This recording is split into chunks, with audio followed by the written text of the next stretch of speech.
ನಮಸ್ಕಾರ, ಹವ್ಯಕ ಪಾಕಶಾಲೆಗೆ ಸ್ವಾಗತ.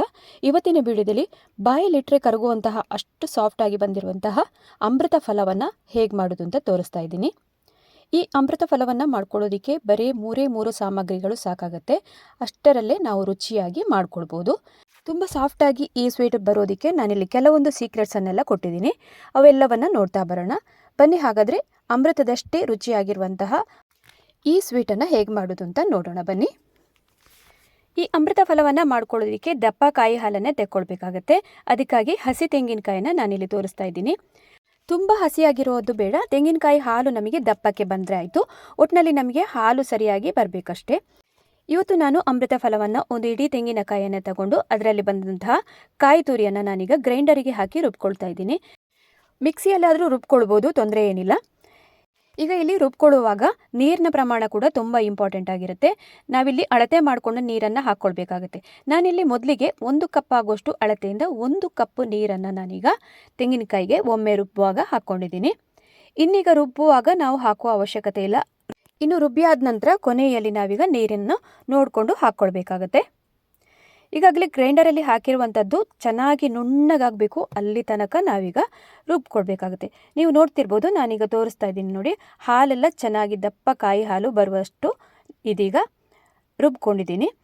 ಇನ್ನೀಗ ನಾನಾಗಲೇ ಹೇಳಿದಂತೆ ಲಾಸ್ಟಲ್ಲಿ ನಾವೀಗ ನೀರನ್ನು ಆ್ಯಡ್ ಮಾಡ್ಕೊಳ್ಬೇಕಾಗತ್ತೆ. ನಾನೀಗ ಆಗಲೇ 1 ಕಪ್ ಆಗೋಷ್ಟು ಹಾಕಿದ್ದೀನಿ. ನೆಕ್ಸ್ಟ್ ಈಗ ಇಲ್ಲಿ 1 ಕಪ್ ಆಗೋಷ್ಟು ಮತ್ತೆ ನೀರನ್ನು ಆ್ಯಡ್ ಮಾಡ್ಕೊಂಡಿದ್ದೀನಿ. ನಾವೀಗ ಹಾಲನ್ನು ತೆಕ್ಕೊಳ್ಬೇಕಾಗತ್ತೆ ಚೆನ್ನಾಗಿ, ಅದಕ್ಕೋಸ್ಕರ ಈಗ ನೀರನ್ನೆಲ್ಲ ಗ್ರೈಂಡರಿಗೆ ಹಾಕಿ ಆದ ನಂತರ ಅದನ್ನು ಇನ್ನೊಂದೀಗ ಪಾತ್ರೆಗೆ ಹಾಕ್ತಾ ಇದ್ದೀನಿ ಗ್ರೈಂಡರಿಂದ ತೆಗೆದು. ನೆಕ್ಸ್ಟ್ ಈಗ ನೋಡಿ, ಲಾಸ್ಟಲ್ಲಿ ನಾನಿಲ್ಲಿಗ ಅರ್ಧ ಕಪ್ ಆಗೋಷ್ಟು ನೀರನ್ನು ಮತ್ತೆ ಆ್ಯಡ್ ಮಾಡ್ಕೊಂಡಿದ್ದೀನಿ. ಅದನ್ನೇ ಗ್ರೈಂಡರಿಗೆ ನೀರನ್ನೇ ಹಾಕಿ ನಾವೀಗ ಅದನ್ನು ತೆಗೆದು ಪಾತ್ರೆಗೆ ಹಾಕಿದ್ರಾಯಿತು. ಇನ್ನೀಗ ನೋಡ್ಬೋದು, ಮತ್ತೆ ಅರ್ಧ ಕಪ್ ಆಗೋಷ್ಟು ನೀರನ್ನು ಹಾಕ್ಕೊಂಡಾದ ನಂತರ ಟೋಟಲ್ ಆಗಿ 3 ಕಪ್ ಆಗೋಷ್ಟು ನೀರನ್ನು ತೆಂಗಿನಕಾಯಿ ರುಬ್ಬೋದಕ್ಕೆ ಹಾಕಿದ್ದೀನಿ. ಇನ್ನೀಗ ಒಂದು ದೊಡ್ಡ ಪಾತ್ರೆಯನ್ನು ತಗೊಂಡು ಅದಕ್ಕೆ ಈ ಥರದ ಕಾಟನ್ ಬಟ್ಟೆಯನ್ನು ಮೇಲಿಂದ ಹಾಕಿ ನೋಡಿ. ತೆಂಗಿನಕಾಯಿ ಹಾಲನ್ನು ಹಿಂಡ್ಕೊಳ್ಳೋದಕ್ಕೆ ತುಂಬ ಸುಲಭವಾಗುತ್ತೆ. ಅಥವಾ ನೀವು ಸ್ಟ್ರೈನರಲ್ಲಿ ಹಾಕಿ ಕೂಡ ತೆಕ್ಕೊಳ್ಬೋದು. ಆದರೆ ಬಟ್ಟೆಯಲ್ಲಿ ಹಿಂಡುವಾಗ ಕಾಯಿ ಹಾಲನ್ನು ತುಂಬ ಚೆನ್ನಾಗಿ ತೆಕ್ಕೊಳ್ಬೋದು. ಹಾಗಾಗಿ ನಾನಿಲ್ಲಿ ಬಟ್ಟೆಯನ್ನು ತಗೊಂಡಿದ್ದೀನಿ. ಇನ್ನೀಗ ಅದರ ಮೇಲೆ ನಾವಾಗಲೇ ರುಬ್ಬಿಟ್ಟಂತಹ ತೆಂಗಿನಕಾಯಿಯನ್ನು ಹೀಗೆ ಹಾಕ್ಕೊಳ್ಳೋಣ. ನೀವು ಮಿಕ್ಸಿಯಲ್ಲಿ ತೆಂಗಿನಕಾಯಿಯನ್ನು ರುಬ್ಕೊಳ್ಳೋದಕ್ಕೆ ಹಾಕ್ತೀರಿ ಅಂತ ಆದರೂ ಕೂಡ ಇದೇ ರೀತಿಯಾದಂತಹ ಪ್ರೊಸೆಸನ್ನು ಫಾಲೋ ಅಪ್ ಮಾಡಿದ್ರಾಯಿತು. ಈಗ ನೋಡಿ, ತೆಂಗಿನಕಾಯಿಯನ್ನೆಲ್ಲ ರುಬ್ಬಿಟ್ಟದನ್ನು ಹಾಕಿ ಆದ ನಂತರ ಬಟ್ಟೆಯನ್ನು ನೋಡಿ ಈ ಥರ ಫೋಲ್ಡ್ ಮಾಡಿ ನಾವು ಹಾಲನ್ನು ಸರಿಯಾಗಿ ಹಿಂಡ್ಕೊಳ್ಳೋಣ. ಇದು ತುಂಬ ಸುಲಭ ವಿಧಾನದಲ್ಲಿ ನಾವು ತೆಂಗಿನಕಾಯಿ ಹಾಲು, ದಪ್ಪ ಹಾಲನ್ನು ತೆಕ್ಕೊಳ್ಬೋದು. ಯಾವತ್ತು ದಪ್ಪ ತೆಂಗಿನಕಾಯಿ ಹಾಲನ್ನು ತೆಕ್ಕೊಳ್ಬೇಕಾದ್ರೆ ಇದೇ ರೀತಿಯಾಗಿ ಮಾಡ್ಕೊಂಡ್ರಾಯಿತು. ಈಗಾಗಲೇ ನೋಡ್ಬೋದು, ಚೆನ್ನಾಗಿ ರೆಡಿಯಾಗಿದೆ ದಪ್ಪ ಕಾಯಿ ಹಾಲು. ಇನ್ನು ನೆಕ್ಸ್ಟ್ ಈಗ ನಾವು ಸ್ಟವ್ ಮೇಲೆ ಒಂದು ಬಾಣಲಿಯನ್ನು ಆಗಲೇ ಇಟ್ಕೊಂಡಿದ್ದೀನಿ ಬಿಸಿಗೆ. ಈಗ ಕಾಯಿ ಹಾಲಾಗಿರ್ಬೋದು, ಹಸುವಿನ ಹಾಲನ್ನೆಲ್ಲ ನಾವು ಹಾಕ್ಕೊಳ್ಳೋದಕ್ಕಿದೆ, ಸಕ್ಕರೆಯನ್ನು ಹಾಕ್ಕೊಳ್ಳೋದಕ್ಕಿದೆ. ಅದಕ್ಕಾಗಿ ಯಾವುದಾದ್ರೂ 1 ಕಪ್ ಮೆಷರ್ಮೆಂಟನ್ನು ನೀವು ತಗೊಳ್ಳಿ, ಅದರಲ್ಲೇ ಎಲ್ಲವನ್ನು ಅಳತೆ ಮಾಡಿ ಹಾಕ್ಕೊಳ್ಬೇಕಾಗತ್ತೆ. ನಾನೀಗಾಗಲೇ ತೆಗೆದಿಟ್ಟಂತಹ ಕಾಯಿ ಹಾಲನ್ನು ಮೆಷರ್ಮೆಂಟ್ ಕಪ್ಪಿಂದನೇ ಅಳತೆ ಮಾಡ್ಕೊಳ್ತಾ ಇದ್ದೀನಿ. 4 ಕಪ್ ಆಗೋಷ್ಟು ತೆಂಗಿನಕಾಯಿ ಹಾಲು ನನಗೆ ಸಿಕ್ಕಿದೆ. ಅದಕ್ಕೆ ಪ್ರಮಾಣಕ್ಕೆ ಸರಿಯಾಗಿ ನಾವೀಗ ಹಸುವಿನ ಹಾಲನ್ನು ಕೂಡ ಹಾಕ್ಕೊಳ್ಬೇಕಾಗತ್ತೆ. ಎಷ್ಟು ತೆಂಗಿನಕಾಯಿ ಹಾಲಿದೆಯೋ ಅಷ್ಟೇ ಪ್ರಮಾಣದಲ್ಲಿ ಹಸುವಿನ ಹಾಲನ್ನು ಕೂಡ ಹಾಕ್ಕೊಳ್ಬೇಕು. ಈಗ ತೆಂಗಿನಕಾಯಿ ಹಾಲನ್ನು ಹಾಕ್ಕೊಂಡಿದ್ದಾಯಿತು. ಈಗ ನೋಡ್ತಾ ಇರ್ಬೋದು, ಹಸುವಿನ ಹಾಲನ್ನು ನಾನು ತಗೊಂಡು ಹಾಕ್ತಾ ಇದ್ದೀನಿ. 4 ಕಪ್ ಆಗೋಷ್ಟು ಅದನ್ನು ಕೂಡ ಹಾಕ್ಕೊಳ್ಬೇಕು. ಪ್ರತಿಯೊಂದನ್ನು ಇಲ್ಲಿ ಅಳತೆ ಮಾಡಿಯೇ ಕರೆಕ್ಟಾದ ಪ್ರಮಾಣದಲ್ಲಿ ಹಾಕೋದ್ರಿಂದ ಅಮೃತ ಫಲ ಸ್ವೀಟು ತುಂಬ ಚೆನ್ನಾಗಿ ಬರುತ್ತೆ. ಈಗ ಹಸುವಿನ ಹಾಲನ್ನು 4 ಕಪ್ಪು ಹಾಕಿದ್ದಾಯಿತು. 4 ಕಪ್ಪು ಕಾಯಿ ಹಾಲನ್ನು ಕೂಡ ಹಾಕಿದ್ದಾಯಿತು.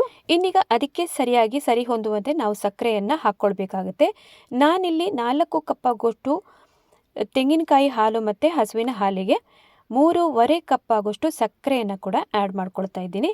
ಅಷ್ಟೇ ಹದವಾಗಿರುತ್ತೆ. ಅದಕ್ಕಿಂತ ಜಾಸ್ತಿ ಸಕ್ಕರೆಯನ್ನು ನೀವು ಹಾಕಿದರೆ ತುಂಬ ಸಿಹಿಯಾಗಿರುತ್ತೆ. ಹಾಗಾಗಿ ಇಷ್ಟು ಅಳತೆ ಸಾಕಾಗುತ್ತೆ. ನೋಡ್ತಿರ್ಬೋದು, 3.5 ಕಪ್ಪು ಕರೆಕ್ಟಾದ ಅಳತೆ ಪ್ರಮಾಣ. ಇಷ್ಟನ್ನೇ ಹಾಕ್ಕೊಂಡ್ರೆ ಸಾಕು. ಇನ್ನು ಸರಿಯಾಗಿ ಹೈ ಫ್ಲೇಮಲ್ಲೇ ಇಟ್ಟು ಇದನ್ನು ಕೈ ಆಡಿಸ್ತಾನೆ ಇರಬೇಕು. ಇದು ಸ್ವಲ್ಪ ಹೊತ್ತು ಆಗುವಾಗ ಎಲ್ಲ ಹೊರಗಡೆ ಎಲ್ಲ ಚೆಲ್ಲುತ್ತೆ ಹಾಲು, ಆವಾಗವಾಗ ನೋಡ್ತಾ ಇರಬೇಕಾಗತ್ತೆ. ಯಾವಾಗ ಹಾಲು ಹೊರಗಡೆ ಎಲ್ಲ ಚೆಲ್ಲು ಹೋಗುತ್ತೆ ಅಂಥ ಸಂದರ್ಭದಲ್ಲಿ ಫ್ಲೇಮನ್ನು ಒಂದು ಸ್ವಲ್ಪ ಕಡಿಮೆ ಮಾಡಿಕೊಂಡು ಕೈ ಆಡಿಸ್ತಾ ಇರ್ಬೋದು. ಈಗ ಟೋಟಲ್ ಆಗಿ ಅಮೃತ ಫಲ ರೆಸಿಪಿಯನ್ನು ನಮಗೆ ಕಂಪ್ಲೀಟ್ ಮಾಡ್ಕೊಳ್ಳೋದಕ್ಕೆ 1 ಕಾಲು ಗಂಟೆಯಿಂದ 1 25 ನಿಮಿಷ ಎಲ್ಲ ಹಿಡಿಯುತ್ತೆ.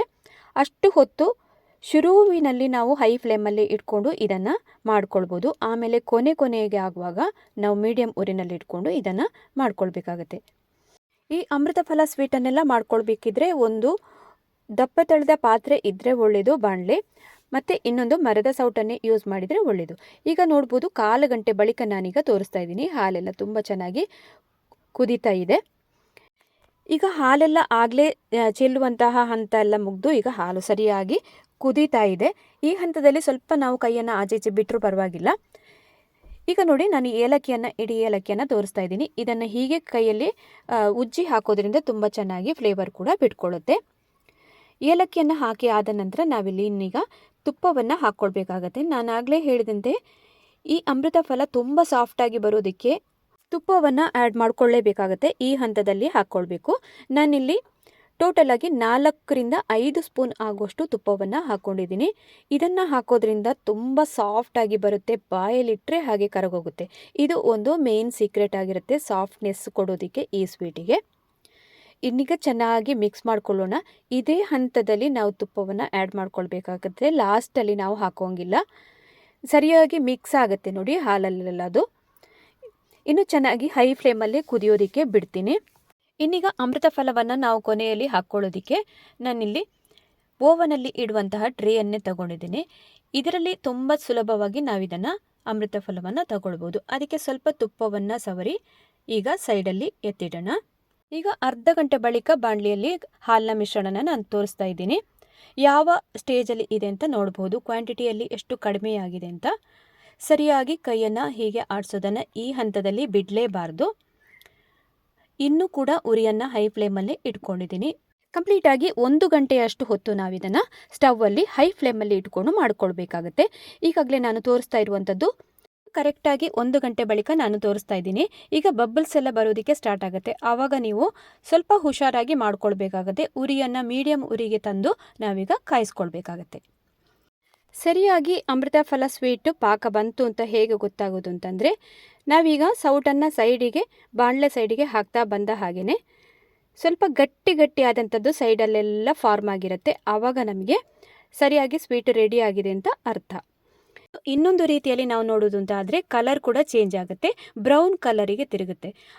ಮತ್ತು ಇನ್ನೊಂದು ಪರಿಮಳ ಕೂಡ ಹಾಗೆಯೇ ಬರೋದಕ್ಕೆ ಸ್ಟಾರ್ಟ್ ಆಗುತ್ತೆ. ಆವಾಗ ಸ್ವೀಟ್ ರೆಡಿ ಆಯಿತು ಅಂತ ಅರ್ಥ.